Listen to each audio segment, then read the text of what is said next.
बड़ी बहू यानी जेठानी की तबीयत कुछ ज़्यादा ही खराब हो गई तो 6 साल पहले आई देवरानी ने बहुत सेवा की, घर का हर काम संभाल लिया और जेठानी को पूरा आराम दिया। जेठानी को हैरानी थी कि कभी मुझसे ठीक से बात ना करने वाली, घर के काम में मदद ना करने वाली देवरानी कैसे बदल गई। पर उसे अच्छा लगा कि समय पड़ने पर बहू ने हर काम संभाल लिया। पर स्त्रियां तो बिना बोले रह नहीं सकती हैं, तो स्वास्थ्य कुछ बेहतर होने पर जेठानी ने देवरानी को पास बैठाकर बड़े स्नेह से कहा, तुमने मेरी बड़ी सेवा की। इन दिनों प्रिया, दवा से ज़्यादा तुम्हारे प्रेम से मैं जल्दी ठीक हो रही हूँ।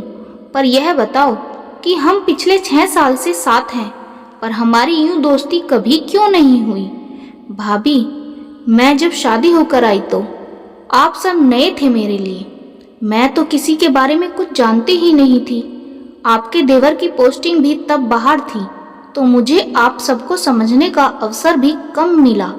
मेरी सास आपको हर समय बुरा भला कहती रहती थी, तो मुझे भी यही लगने लगा कि आप मेरे आने पर घर के काम से बचने के लिए कभी अपने मायके, कभी बाजार या कभी सर दर्द का बहाना करती हैं।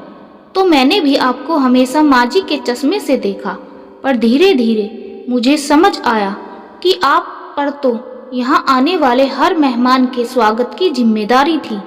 यहाँ तो काम कभी खत्म ही नहीं होते। ननंद की और हमारी शादी की जिम्मेदारी भी आपने ही निभाई।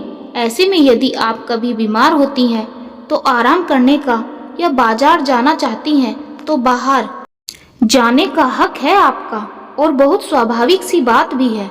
ऐसे में हम सबको आपका साथ देना चाहिए। परिवार वाले हमेशा आपको काम करते हुए देखने के आदी थे। आपके जरा आराम या मन का करते ही उन्हें परेशानी हो जाती थी और वे कुछ न कुछ कह बैठते थे। सही समझा तुमने। जेठानी खुश थी और संतुष्ट भी कि कोई उन्हें समझने वाला आया।